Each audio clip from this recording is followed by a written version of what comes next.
Hi everyone, today I'm joined by Festicia, the founder and editor-in-chief of Focus Magazine, a lifestyle publication that highlights millennial culture and the voices shaping it. Since launching, Focus has reached over 200,000 people across social media and generated more than 600,000 website impressions, becoming a growing platform within its niche. Alongside building the magazine, Festicia has also built an impressive career in public relations, working as a senior account executive at Hunter PR on campaigns for brands such as Ulta Beauty, Amazon, and Meta.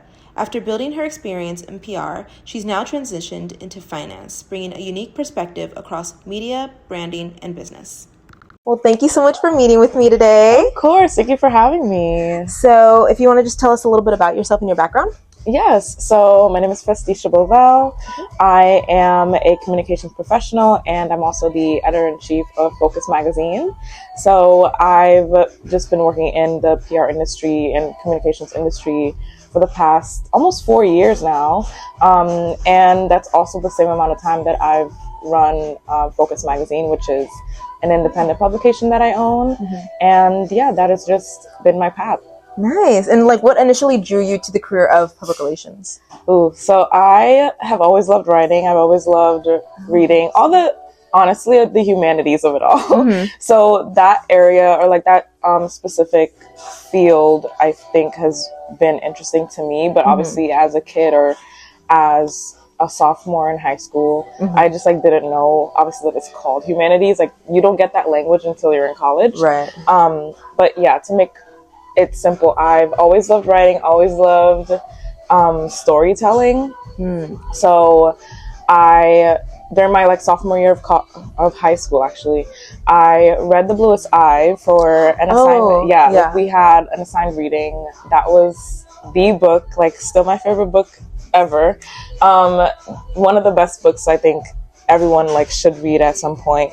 But after reading that, I really understood how important it is to have media representation and how that can impact someone's view on themselves. And not only themselves, but the way they interact with other people. So both internally and those interpersonal connections. And I wanted to be a part of that. I wanted to shift that in the most positive way I can and dedicate my career to that. So that really is what drew me to PR, because I knew, okay, I want to be able to craft messaging in a way that will influence people's thoughts and actions. And that seemed like the path. Initially, I wanted to do journalism. And then as college continued, and after my first year of college, I looked ahead at my classes that I would have to take for journalism. I'm actually, I don't want to just be a journalist. I wanted skills in other areas. And that being a journalist doesn't mean you don't have skills in other areas, obviously, but the way that my school in undergrad kind of structured it was very broadcast journalism focused. And I looked at it and compared it to the PR major. And I was like, wait, this is actually super well-rounded. This has the option for me to, work on campaigns and be able to, craft that messaging that I like to do and, work on fun brands.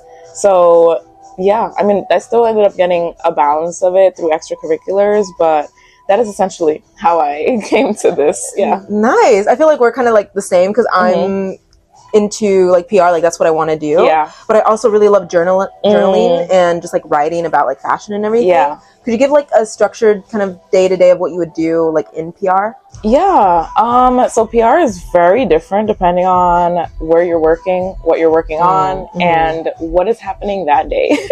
So I specifically have experience in the PR agency world, which I think is just slightly different from in-house. So when you're at an agency, you'll have maybe multiple clients or maybe just one.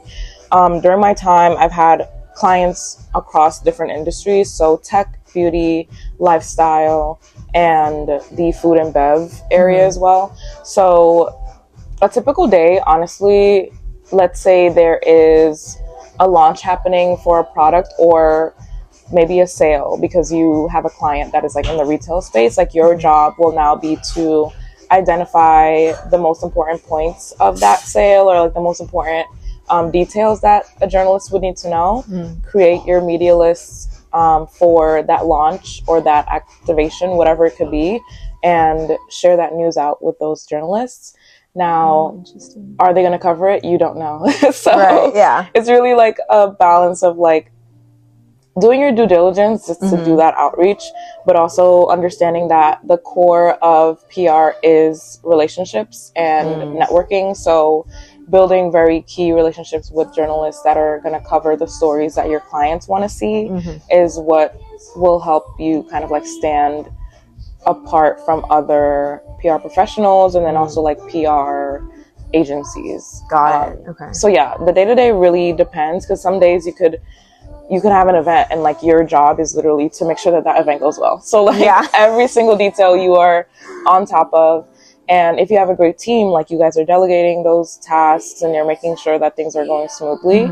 And overall, I think another huge part of working in PR is keeping yourself in the know of like what is happening in the world. Not only for your client specifically, but just like understanding how stories may shift, how like maybe an event that you wanted to do around, you know, I don't know, you're encouraging people to spend more money, but maybe there was a policy that just, you know, got announced that something is going to impact people's like spending power or their autonomy when it comes to their income. Keeping those things top of mind before you launch a product or an event that kind of is the opposite of what people are concerned about right now. So keeping those things top of mind and just also keeping your mind stimulated and expanded, because you should be able to bring new, fresh ideas to your clients. It obviously ranges based on the client at all times, but I think all of those things, like keeping yourself up to date and like on top of it, really, like you need energy, you need caffeine. If you're gonna work in PR, there is no downtime. Get some caffeine and be ready to be working a lot. Got it. I know. I was like doing this social media cleanse, and I was like, I went off social media for like just 3 days, and when I went back, I was like missing a whole bunch of stuff like in fashion. I was like, well, now I'm late to the table because like I wasn't up to date, you know? Exactly. But like with your background in PR, how has that experience helped you build your magazine and like have it grow? Yeah, that's a good question. So I have always been in the editorial or like magazine space because I did it in undergrad. So in undergrad, I was like, as I mentioned, I studied PR, like that was my major, and then my minor was marketing. But thankfully, and I'm very grateful that my university had a student media branch. So like you had so many different options for extracurriculars, and one of them was student media. I was a part of a ton of different orgs on campus, but like student media was like my favorite and like the number one that I dedicated a lot of time to. So as a part of student media, I was working on the Black Print, which is a student publication on American University's campus highlighting students of color and their stories. So I started there literally like freshman year. I want to say day one, freshman year. I was like a contributor on that magazine, and then worked my way up to being the editor-in-chief during my senior year. During my time as a senior, I taught myself how to design the magazines, like based on what our previous like editor-in-chiefs did, and created 2 of our print magazines. But I give that background. And that's also when I learned how to manage a team, how to effectively craft interesting stories, how to, you know, make sure that we're creating things that are important to people on campus, and not even just people on campus, but like overall, like DC, because my university was in DC, or is in DC, and understanding that connection, like what do students care about and how can we bring the story to life. So that's where I learned those like basic skills. And then studying PR simultaneously gave me like that leverage of like, okay, from a attention grabbing standpoint, understanding how to craft things in a more intentional way. I think those things go hand in hand with PR. But as I started working in the industry, it also helped me strengthen those skills even more. So Right. it wasn't just about making something interesting. It was like, how are we going to structure this team the most effective way? So Right. I think the more corporate side of being in PR, or Yeah. like the structure of like, here's how we're going to keep ourselves organized. I became obsessed with like having everything organized in Excel. Like all of those, I think, tiny those details that you might not think about when it comes to running something, I feel like PR really helped me build and like continue, because even after I log off of work, my brain is still thinking in that like organized way of like, here's exactly how I want maybe a story to be pitched to me. Right. Here's how I want us as a collective to kind of like think about the work that we're doing. I'm trying to think of other ways that PR has really helped. In the ways that like don't feel obvious. Yeah. I would say even understanding, like as a PR professional, like knowing, okay, if this is the headline I would potentially want a journalist to provide for my client, or if I want to make sure that a specific name or word is in the headline, what are the details I need to give the journalist to make sure that I'm making that impression that this is something that is important, and what are the key storytelling drivers and details that will keep that journalist interested. And that has really helped, even when I'm getting emails from PR professionals and I'm looking for those details, because at a certain point I'm like, I know what you should have, because I used to work in that field. So like I understand exactly what your email should look like to capture my attention. So doing both has really fed each other. Like where if I'm writing a pitch for a journalist, I'm like, okay, they clearly don't want a full background on this brand in the first paragraph. So keep the key details like immediately in the beginning. Keep things short and quick. Build relationships. Like I think they really just fed each other, honestly. Okay. So like when you were working on the magazine, like with your school and everything, did that kind of persuade you to want to make your own magazine? Yeah, I was obsessed. So I literally loved making these magazines on campus. Like I spent most of my time in that office, just in my free time. Specifically my senior year, I would like camp out in that office, do literally like my resume for like post grad like jobs, like LinkedIn searches. I believe like honestly senior year was a lot of finding people I could talk to, learning about their career fields. But like in that room was like me doing that, but then also like maybe an hour later editing something for the magazine. But essentially doing it in undergrad really did, like you said, it made me want to do this honestly forever. When it was like time to graduate, I was like, I don't want to stop doing this. It made me so emotional to stop creating specifically print and just telling stories in the way that I knew how, especially for underrepresented communities. So yeah, I knew very early as in like senior year, maybe like right before graduation, that I wanted to continue this into my post-grad life. And the timeline basically I decided on like that I wanted to have my own magazine in maybe February of 2022. I launched our on-campus print magazine with our team in May, and then just after graduation started working on Focus magazine. And that was announced in August and then launched officially in October of 2022. So I launched 2 print magazines in 1 year, which is insane. That is insane. I don't know why I did that. I don't regret it. I think it's great, and I did a great job at the time. But were you like super stressed through everything? Stressed. I mean, this was before I had a full team on Focus magazine. So it was time consuming. And loved it though, because I also got to craft things how I wanted to have them before I even brought anyone else into it. Right. So I could say like, okay, I know exactly how I like things, so that when I did build out a team, I could give them that structure of like, here's what we do, here is what I envision for this, but also giving them that room to kind of like provide their own ideas as well. Right. Something else that was really great is that some of the people that I worked with on campus on the Black Print also joined Focus Magazine. So nice. we're still working together, which is great. So yeah, I love that I even was able to, obviously it's a great sign that I was like great to work with, because they want to come back and work with me again.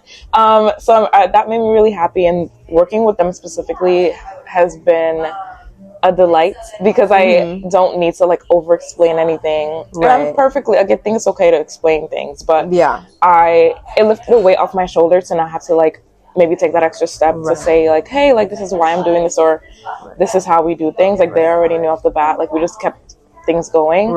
And they are kind of like trusted sources, or like trusted leaders in the magazine right now, like where I trust them to lead the rest of the team if I'm not available to like say something. And even not even just that, but like I have very close friends that are on my team, very close friends from like high school that really loved, you know, graphic design. Like our graphic designer, I've known her since I was like 13. So yeah. Wow. Do you have other people that were not like at your college or in school? So like how did you like curate your team so that like you can execute the magazine like how you want it and everything? Great question. Love it. Okay, let's get into it. Okay, so I am also very intentional about the people I want to work with and the energy they need to bring and how well they work with me and the rest of the team. So honestly, like to keep it, I guess, simple as possible, I would just post on LinkedIn. I think I posted on LinkedIn, and then I also posted on Instagram, so that people who, because there could be a balance. So like there could be, I think LinkedIn is really leaning towards like college students who are looking for internships, and then Instagram could be a mix of college students, also like independent creatives, and then also people who like randomly stumble upon it. They're like, oh, I have free time, like why not work on the magazine? So getting a good balance that way is really how I've sourced additional people on the team.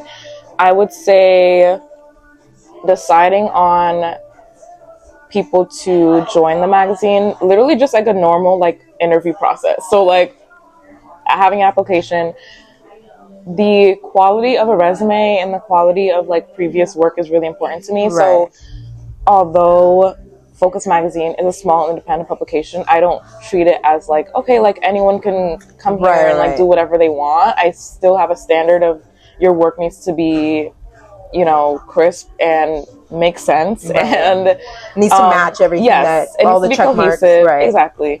Quality work is really important to me. So making sure that people have a portfolio and like if you're gonna apply to be, for example, a video editor, I need to see that you've been editing the videos. Exactly. Show me you've been editing. And I'm also, I say this as well as someone who has put in the work. Like I've been doing so many creative projects, and not even just creative projects, but interning since I was like 17.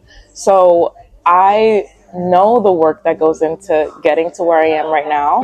And I'm not one to kind of excuse maybe like timing or timing or anything like that for not being able to have a portfolio or like show your work when we have so many resources to get that done. Like you can easily, you know, pick up your phone and edit a random photo of something or like random video of the city, and I would love that. Like I think that's great. So I always look for people who try to show their skills in like even unconventional ways.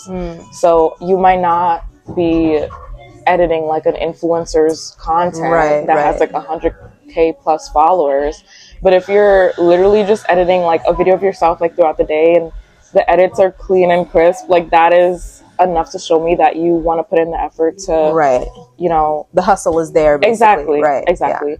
And I think it also is just a great sign of you being open to learning. Yeah. So I look for that a lot. And that also doesn't mean that you need to be perfect. So Right. Mm-hmm. one of the best things about Focus, and something that I love, is that we get to welcome people who are just like trying things out sometimes. Mm-hmm. So it's a balance of like, I need to see that you're working hard, but Right. also you're curious and driven to work on projects. Mm-hmm. So I really love that we have interns who are interested in multiple things. And something I always tell my team is like, don't feel like just because you're working on a music article or like a video about a music topic doesn't mean that you can't let me know that you're also interested in fashion, or Right. you're interested in, I don't even know, politics, whatever it is. Yeah.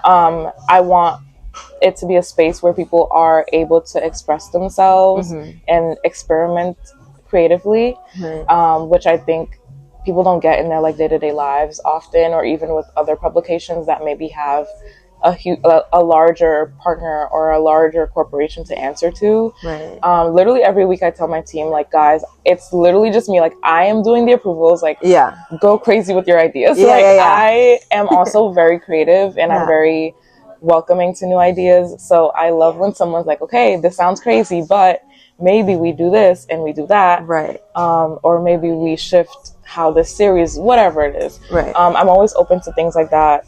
And obviously I'm not going to take every single idea, but it'll be like, oh, this is a great thought, but let's use that for this time. Right. Or like, let's tweak it. Exactly. Yeah, right. Exactly. Not shutting down anyone's idea.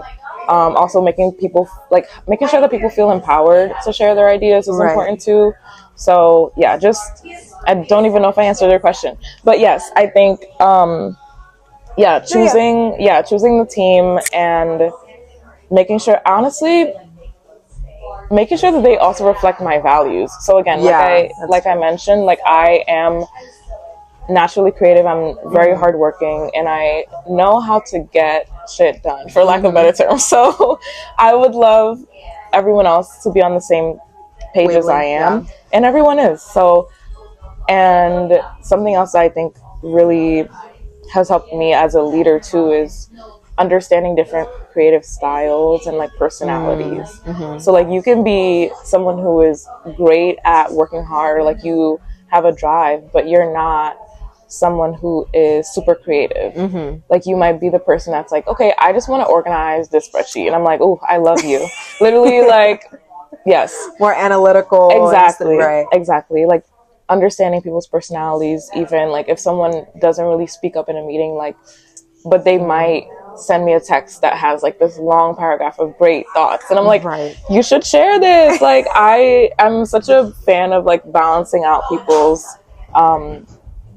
personalities and their energies. So I love that we have a range of different styles within the team, because it helps us also stay creative and give us a range. Yeah. How did you come up with the name Focus? Yeah. And also like the font. Like, I just think the whole thing is cool, just because like, when it's just so hard for me personally to like come up with a name. I'm like, oh my gosh, like, I don't want it to sound too cheesy or whatever. Like, how did you come up with it? Man, okay, so Focus, it took a lot. Also, I feel like this was before ChatGPT, so that's how you know. I had to use all my authentic. brain.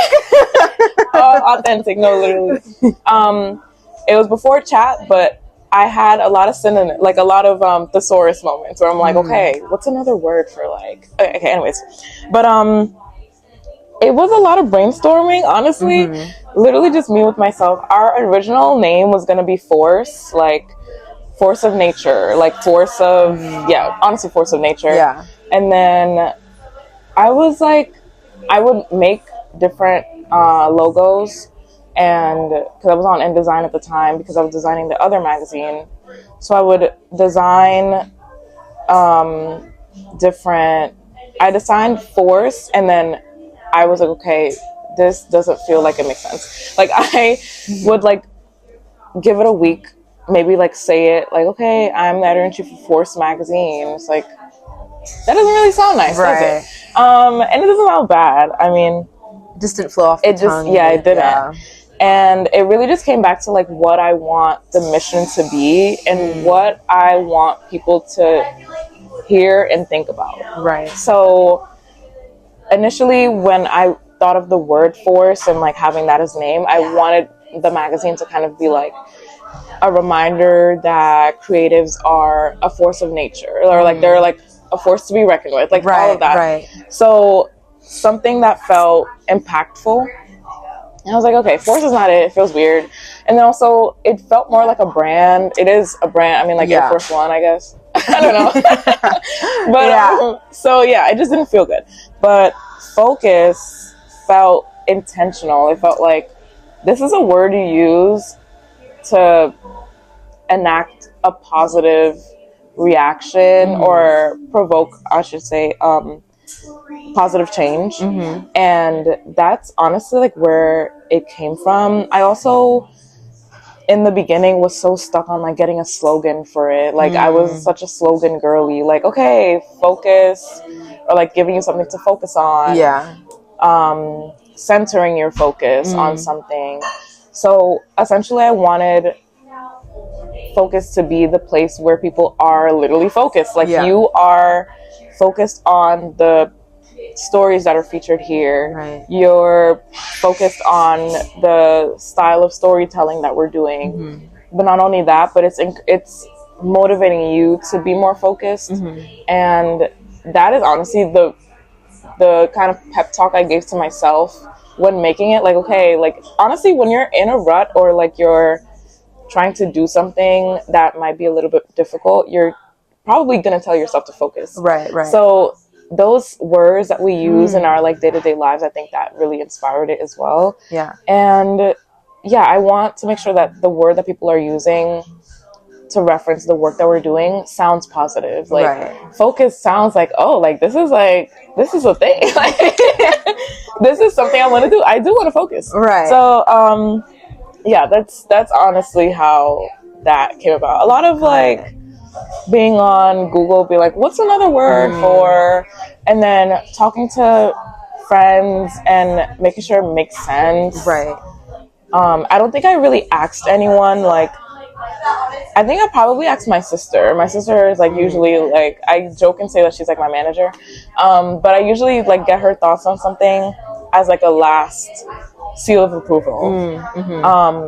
And I mean, even in recent years, I've told myself not to ask for too many people's opinions on making creative decisions. And I think during that time I was like, I don't want this to feel like I had a council of people with this, like making this happen. Like it needs to come from me. But yeah, honestly, that was basically a very long way of describing it. But yes. Wow. So a lot of brainstorming went into this, basically. How does the brainstorming process look like when you're kind of developing a concept for the magazine? That's a good one too. Look at you. Good question. I did my research. Best questions. Okay. Brainstorming. Honestly, brainstorming, there are two different, I think, approaches that we have depending on what we're working on. So if it's for the editorial print magazine, that honestly is one of my favorites because it takes a lot more time and like intention behind it. Not that our digital stuff isn't intentional, but we have to act a little bit faster with digital because it's like, again, like you said, if you take a week off of not knowing a trend, it's gone. Right. So it's more quick. Like, okay, I'll like randomly text in our group chats and just say like, I saw this, like any thoughts on what we can do. If there's nothing, there's nothing. Like we don't really force things. But for the print publication, it's a very long process where I will kick it off by just thinking of a theme that I want for the year. And the idea of a theme isn't very new. Like I think every editorial, every magazine that exists has a theme or something that they focus on for that season. So I usually think of what the most important conversations have been in the past year or in the past maybe 6 months before we launch this. And maybe even if we predict what they will be for the next few months by the time it launches. So we have a lot of like meetings where we just sit and talk about those thoughts. Like I will say, okay, I want to make sure that we have a print magazine that's focused on, like, our last few print magazines, like just having maybe it's a word or like a person, and then having everyone just kind of like spitball ideas through there. And then I also like to come with specific questions because that guides people's thoughts a little bit better. So and it also helps people understand that like their thoughts and ideas are important, Right. versus just saying like, okay, like, what do you think? And people are just like, I don't know what I think, Right. or I just think I'm really good at understanding how people's brains work, especially working with them for a while. So I know, okay, I need to come to this brainstorm with like 4 questions to make sure that people are thinking beyond what I just said, you know? Right. So yeah, that's usually how the brainstorming works. A lot of meetings, a lot of me just like honestly asking people's thoughts on trending topics or something that's happening in their life. Right. Recently, I gave the team, like on the digital side, I gave the team a homework assignment, which sounds daunting. Like, okay, I'm an adult, I don't need to do homework. But technically, we're always doing homework.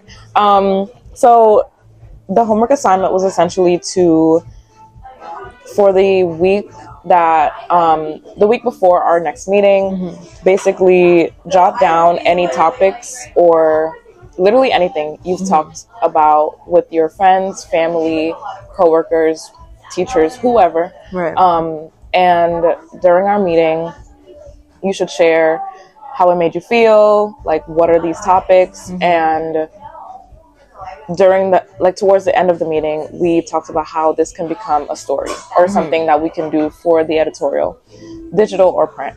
So I did this specific exercise and this specific homework assignment because we were at a point in the brainstorming process, or just like as a team, I've noticed that people were only thinking of like, okay, what's a trend that we can do, or like what's something a celebrity is doing that we can talk about, which is not something I want us to lean into too much. Like, I think pop culture is great. I'm the biggest fan of pop culture.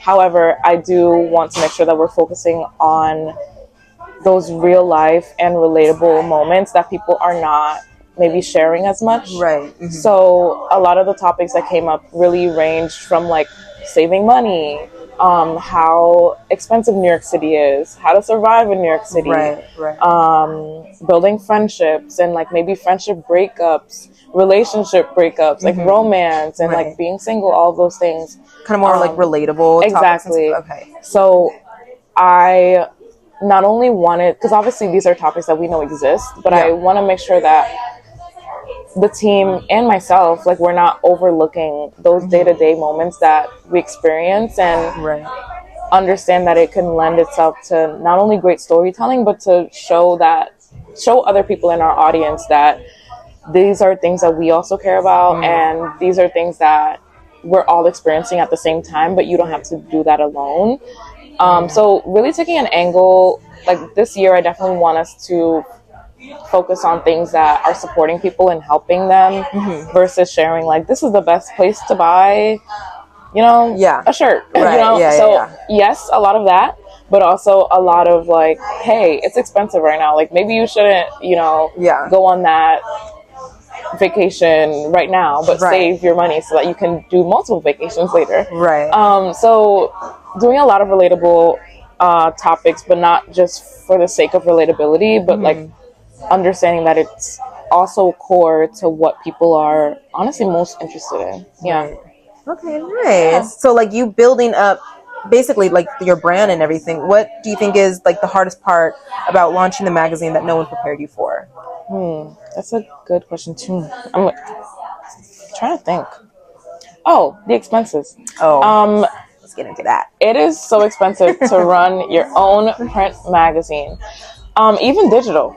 It is not free. I would say I was spoiled because, as I mentioned, I started doing magazines in college for a campus publication. That meant that university money was going towards that. So I'm not worried about how much money we're spending. I see the budget, and like, it was definitely something that was like visible to us, but it wasn't a huge concern in terms of like, oh my God, are we going to have enough money to print, 500 magazines this semester? Right. Didn't care. Yeah. But obviously understanding that, like, obviously it's a part of the process. I remember we had money for, printing the campus magazine. We had money to have merch, like little stickers, and even having like events and all those things. A lot changes when you're not in college. So yes, the expenses for sure, I think was probably the one thing. It's like funny because I feel like it was in my brain, like, oh yeah, this is gonna cost money, cool. But when everything's adding up and understanding that like your vision is here, but like your budget also needs to be up here. Right. Yeah. So yeah, that is probably the biggest thing, and I think it's helped me become more conscious of like finances and like understanding how to match those with my vision, and then also understanding where my needs are for the future. So if I want to make sure that I can have like maybe a larger event in the future, how can I make that happen with my resources right now? And I would even say it helped me become even more creative, because then I was like, okay, if I can't have this huge venue with this gigantic screen on the wall, what are ways that I can make that same effect with like a smaller venue for less money? Right. And people are still having a good time and they're comfortable. So it helps you just like honestly make things work. And I would say even like being in New York and having so many resources is a privilege as well. Like I don't think if I did this somewhere else it would be as quick or as quick, because there wouldn't be that many resources to just like, I'm gonna just go to the studio and like rent this out for a couple hours, or have this cafe that's gonna let me do this. Maybe there would have been more restrictions. So yeah, even though budget was a huge thing and like it still continues to be a thing, and funding is something I'm always looking for. Please fund us, please. So all of those things I keep like top of mind, and I know where we could be with a larger budget, and then knowing, okay, that we're not there yet, but what can we make work, and how can we also like work to get to that point? So yeah. Well, even though any like funding can be like an issue or anytime, your magazines still look super nice. I remember I looked it up because I was obviously doing research for this, and I loved the fashion part of it, and it just like was telling a story in a way. So in what ways does fashion tell a story within your magazine? Especially like the recent cover. Yes. Oh my God, I love that one. That one's like so nice. Yes. Okay. I loved our last cover. I mean, it was great. I love all of our covers, but our most recent print magazine, our theme was Partners in Culture. And that honestly was the print magazine that pushed me the most, I would say, creatively. And it pushed me at the time the most creatively, because I was kind of like in a rut of like lacking a lot of creative motivation, but it like lit kind of like this spark in me again, which I'm really appreciative of. So I worked very closely with our photographer, Denise. Hey Denise, if you're watching. So she's great. We did a brainstorm session, and I came to her and I was like, I have this I have this mood board, and I have the messaging behind this magazine for the theme this year. But I'm struggling with a visual representation of what this could look like. And I trust her. I trusted her vision. She did not disappoint. But we are both Caribbean. Like, we both come from the Caribbean. We're both Brooklyn natives as well. And the thing about the cover stars, Skylar and Tammy, Tammy is Nigerian, Skylar is Bayesian, actually. And we just sat and like thought about, okay, what are their backgrounds? Because specifically like Skylar and Tammy, they are so creative to the point where I did not want our cover to kind of look like anything else they've done already. So that was difficult, because they are geniuses, and they've done literally every idea that I had prepared for like this collaboration. And I was like, okay, this is a new challenge. Like, we got to make something work. Right. So this is where Denise came in handy. This is why collaboration is so important as well. So she brought up the idea of just like, how about we just like take it back to their roots, like the African and Caribbean roots, like what does that look like and how can we bring that to life? So a huge part of that was not only having a colorway that makes sense, and also even the location that we shot at was at Dambala, which is a club in Brooklyn, club/bar in Brooklyn that is Haitian owned, and the biggest part of it is the fashion. So like I know that, so Denise put together a mood board of like all these like different music videos and different colors that we can like really lean into to make sure that we have that vibe of like a Caribbean club, a Caribbean like party, and it's just like a candid moment within the club. Right. But for the styling part, we worked with a stylist, Kenya Sharon. Okay. And she was great. She also styles DJ Miss Milan, who is Dochi's DJ. So she's amazing. She's great at styling. She's great at what she does. And we chatted with her. We let her know the vibe of what we want to bring to life. And also it really helps that we are both Caribbean. So we knew what is like authentic to what our people would wear. Right. So we looked at not only those music videos, but we didn't need the music video to tell us what our own culture would wear. Right. I also believe that Kenya is Jamaican too. So like all of us together, like knowing what would work and what doesn't, brought together like, okay, vibrant colors. We want specific patterns. We want, I believe there was like a mesh or like a net type of like layered skirt or something that we had as an option, and then making sure that all those things reflected the culture, and you could tell a story from that by just looking at it.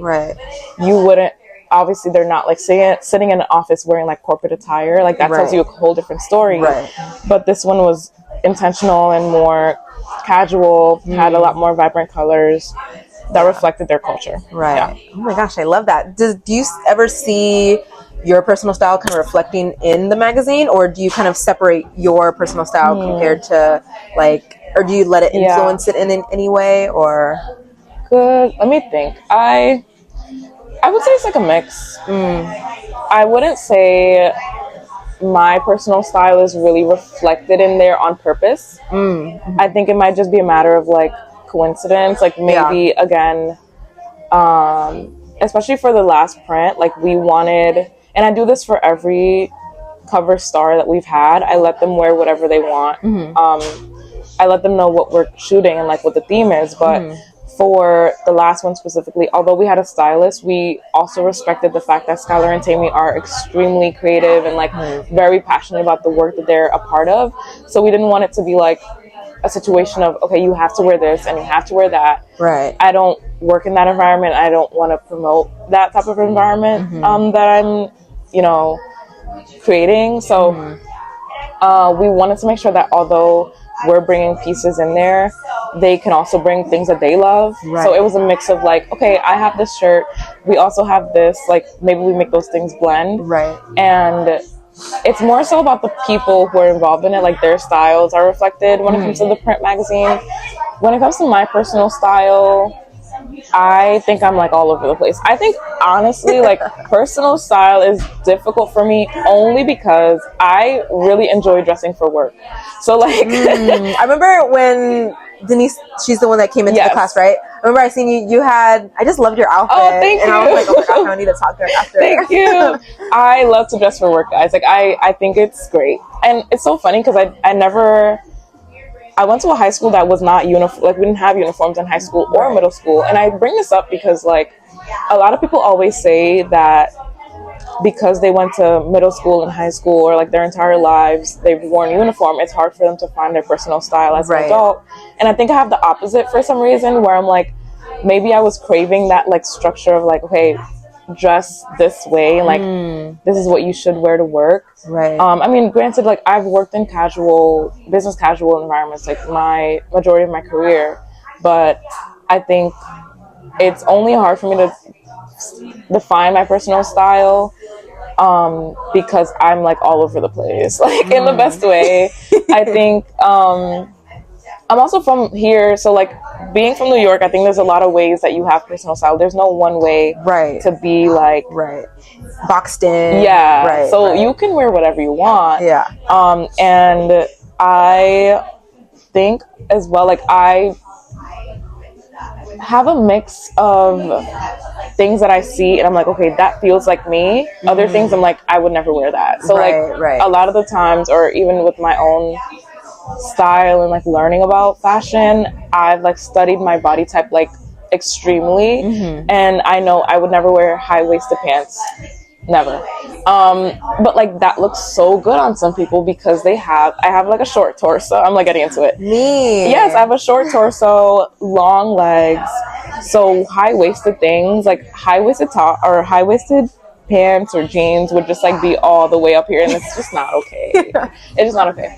So like understanding my body type, understanding how I want to be perceived, I think that's a huge part of getting dressed for me every day. But anyways, fashion in the magazine, whether it's like in print, for print, I love that the fashion part of it is reflective of the creativity that we're surrounded by. So like a lot of the creatives who are doing like their own brand, or we had someone in the past issue, Tay Powell, who makes these really cool pieces. Like she upcycles a lot of pieces, and I love that. So I really try to have a range of like different styles. Like I'm not someone who would sew my own clothes or like do any of that, because I'm just not smart enough to do that right now. It's so extremely like impressive, and like I would never say like, okay, well, I don't know how to do that, I will never include someone in there. So like I'm always looking for people who are doing things that I maybe have never heard of, and like that is what makes it interesting. And even having like my team, their own personal style and their own personal interests come into play, that helps as well. If it was just depending on my personal style and my interests, and like I don't know, it would just not be as fun. So having that range is helpful. That's good. So for someone who wants to get into like fashion and media, where do you think they should start? Ooh, good question. Let me see. I don't know.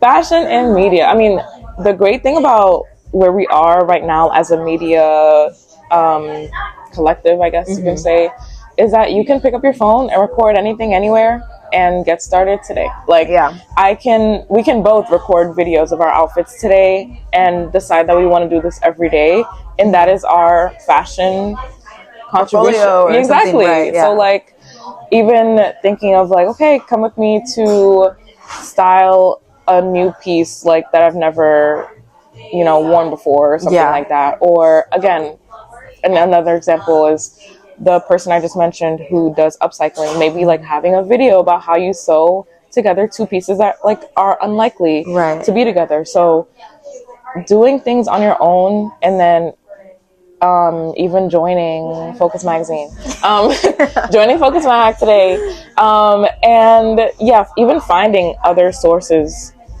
to be that creative outlet, I think will put you apart, or like put you ahead in that like journey of entering the fashion world, the media world, like specifically in the fashion department. Would you change anything about media? Like, do you see any like kind of discrepancies in the industry now that you would want to change or better? Let me think about that. What would I want to change? I would say, I mean, right now I'm seeing a lot of, and this started maybe last November, last October, a lot of like the layoffs of Black women and just like Black journalists in general in media. That's what I want to change. I'm like, what is happening? It's also detrimental to storytelling and culture, honestly, because we are such an important part of shaping culture. A lot of fashion trends, or trends as a whole, are not going to happen without the contribution of Black creativity. That is so true. The layoffs, obviously, the layoffs don't mean that these people are disappearing from the media world forever, but having a platform is helpful to having someone's career grow and helping them shine in a specific direction and building that, reputation. So if there's something I could immediately end and just have all the Black journalists come to Focus Mag and pay them that would be a dream for me. But yeah, I it wasn't a great time to see that constantly happening. I felt like it was like every week. And it also is something I think about a lot when it comes to what storytelling and what media will look like without Black contribution. So like, what will this be like without someone there to even do like checks and balances? Right. What is it going to look like if you're even on set, like if you're styling someone or doing someone's hair, the smaller things that, and I know that like being a journalist is different from like being a hairstylist and doing all the production things, but it takes one person in the room to shift a narrative or like shift the way that something's being portrayed. Right. So would love to have more Black voices and more Black storytelling happening from an authentic perspective versus people trying to understand Black culture from like looking at us as if we're, just a spectacle. Right. And just letting us in the, like, we are the culture you want to embody. Exactly. Yeah. So instead of trying to honestly rip it off or recreate it, just have us in the room to do it the best way. You know what I mean? Yeah. So, and yeah, that's honestly it. I want to see more Black faces. I want to see more representation. That's always what I'm a fan of and what I will advocate for. Right. I love that we have our Essences and our Ebonies, but I want to see more Black founded media. Right. So anytime I see other people who are doing something like Focus or doing any other Black led media platforms, I'm always really excited to see where they're going to be in the next 5 years. Right. We're definitely needed. So yeah. Nice. Yeah. And kind of shifting the conversation into rejection. So rejection is such a big part in creative industries. So what are your thoughts on handling rejection and how have you navigated it in your own career? Rejection. I mean, I feel like coming to New York, I've had to have a lot more tough skin compared to California. So oh my God, yes. It's a little I can imagine. different. I can imagine. I mean, maybe that helps me. I'm from New York. I'm also Caribbean. I think we have tough skin. But I never thought of it until maybe like someone else is also comparing their experience. Like you just mentioned. I think it's also the art of detachment, like not getting too attached to an idea of something being the exact way that I want it all the time. Because maybe it might not happen right now, but it can happen in the future. Right. So even like simple things like, okay, I want this really cool venue with like this gigantic screen, whatever. But it can't happen because it's like $10 million to rent and I don't got that. So, right. And it's like, that doesn't mean that'll never happen. But keeping the door open and keeping my own mind open to those things, that it is a possibility. Right. Rejection. I would say, honestly, I'm trying to think of rejection from like a focus standpoint and then I guess like personal career. From Focus, we've been rejected like for like grants or like any other thing where it's like a competition. Like, okay, there are so many other amazing businesses who are like looking to get, funding or whatever it is, or rejected for a specific space due to maybe not having enough funds to like be in that space. Even like editorial passes, like if we wanted to cover a specific, specific event, whatever. But I don't let that really shift the way that I don't think it discourages me or I don't let it discourage the team either. I just look at it as like, okay, it's a not right now, not like a you'll never get there. Right. And I think I'm also just like a naturally optimistic person. I think it's really about how you look at things. Like even yesterday, which was like kind of off topic. Yesterday, I'm like telling everyone, on Sunday, we're getting an extra hour of sunlight. But then everyone was like, no, we're losing sleep. And I was like, oh, I guess we are losing something. But my brain automatically goes to like, oh, what am I getting? Right, like, I'm getting more sunlight. I'm not thinking about losing my sleep. Like it'll be fine. Like we'll adjust. But the sunlight is amazing. Right. But just like having that abundance mindset, and that's not something I'm like always great at. Like there are times where I'm like, oh my goodness, we can't get this venue. Oh my gosh, we can't get this thing. Like I'm extremely frustrated about it. Right. Or even feeling stuck in even like rejection with the content we make. So like, let's say we put a lot of effort into like a video or something and like it does not perform well. I'm just like, what? Like what's happening? Yeah. And or even like if it's consistent and I'm not seeing any growth on our page or not seeing, like we just have a stagnant moment. Honestly, maybe the past few months have felt very stagnant, but I didn't let that kind of like pour onto the team. It was more something I was struggling with mentally, where I was like, okay, how can we adjust? How can we reframe the work that we're doing? Is there a different way that we should be shooting our videos? Is there something else that we need to do that we're not tapping into? Right. Are there new topics that people are interested in that we might not know of? Like finding all of those things. I'm also just like a natural problem solver. So rejection just feels like, okay, it's gonna suck, it's gonna sting, but we need to move on from that. Right. And I think I apply the same thing to my personal career journey as well, where I'm just like, okay, this really sucks. Like, I never try to act like I'm not impacted by something like not going my way, because I'm also a perfectionist sometimes, where I'm like, I want this to be this exact way. But again, sometimes, you know how people always say, rejection is redirection. So try to have more of that mindset when it comes to things not working out. Things will always work out, is what I've learned, even if it's not the way that you thought in the beginning. Right. Okay, love. And you brought up competition. So there's like a lot of businesses out there, competition. How do you stand out in an oversaturated industry?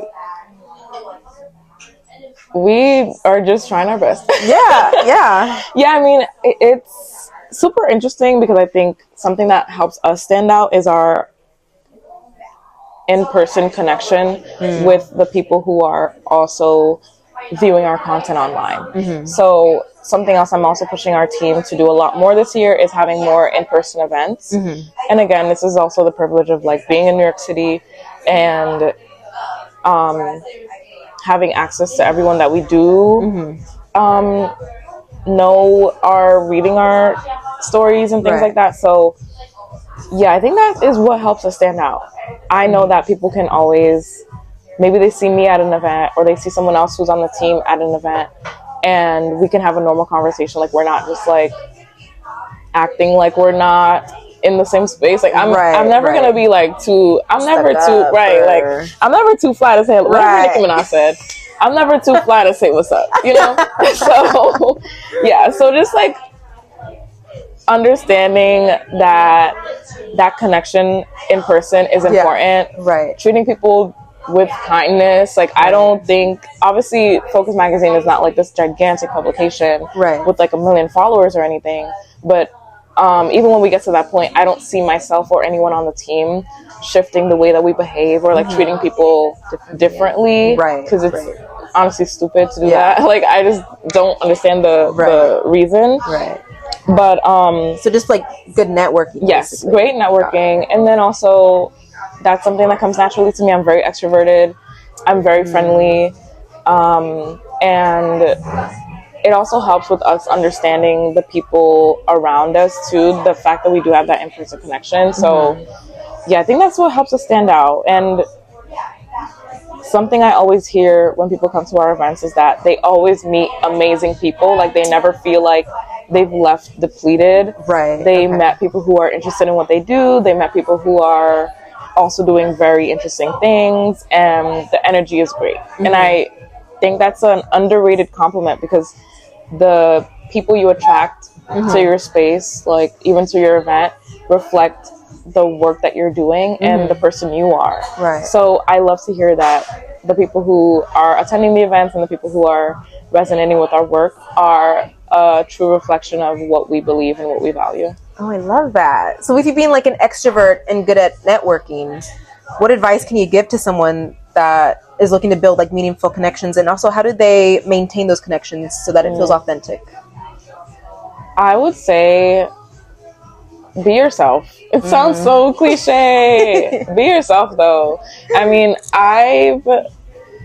this networking tip I give everyone at all times is like, you can show up in a professional way while also being yourself. I'm obviously not saying overshare in every situation you're in, Right. but small things like remembering someone's birthday, remembering someone's, event that they have coming up.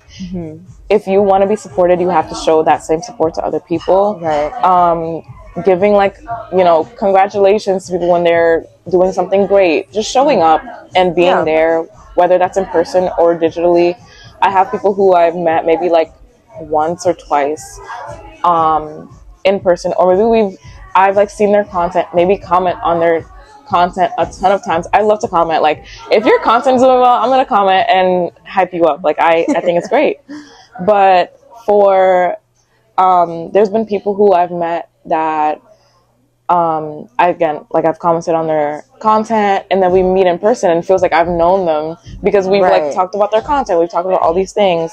Or we've had the opposite where like we've met once and like never see each other in person again, but like our connection online is also very helpful because we're like cheering each other on digitally. Exactly. So keeping that top of mind, people remember how you make them feel, and in addition to what you do for them. So like it's a balance. And I would say don't approach it as like, oh, I want something from this person.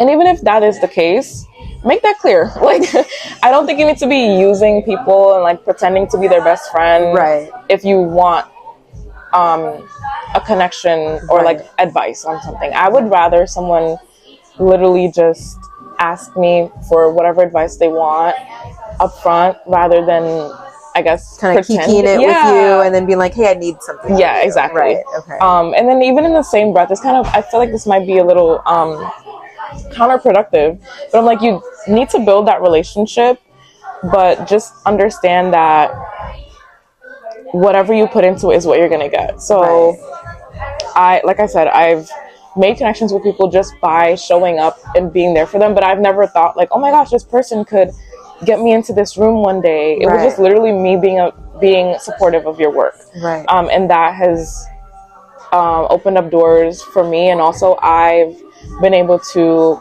provide opportunities to other people. Like if I'm seeing something that is happening, or an event, or like a casting call, whatever it could be, I'm like always sending it to people, even if we talked one time. I'm like, oh, I saw you posted your makeup tutorial one time, like, do you want to go to that shoot thing this person just posted? Like, I am a huge advocate for that. I'm sure anyone could tell you that they've probably gotten a DM from me about some random thing. Like, I've worked with so many photographers over the years, so sometimes when I see someone that's like in search of a photographer or videographer, I'll send it to them. There's a photographer I haven't spoken to like in maybe 2 years, and like I saw a casting call or like a videographer call, and I like DM'd it to him. I'm like, it just made me giggle because I'm like, I don't know what's going on in your life right now. You might not even be interested in photography anymore, but I see it, and like, you're the first person that came to mind. So keeping that, like, networking is honestly just more than getting something out of someone.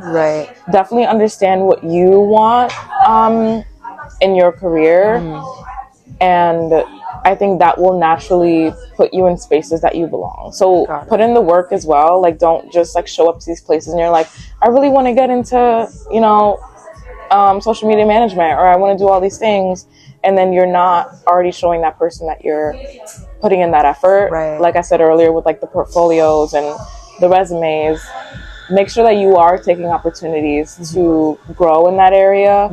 And people will really respect that. I'm also a huge, like, I believe in just like, I respect people that put in the work, and I think that goes across the board. And maybe that is also like a New York thing. Like, I need to see like, what are you doing to show me that your words are matching, your output, basically.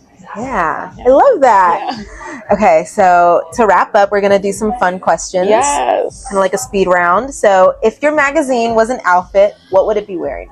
Ooh, it would probably be wearing this, honestly. Like a sports jersey or even like oversized, lots of layers. I'm trying to think of an example of like a person who wears outfits that are similar.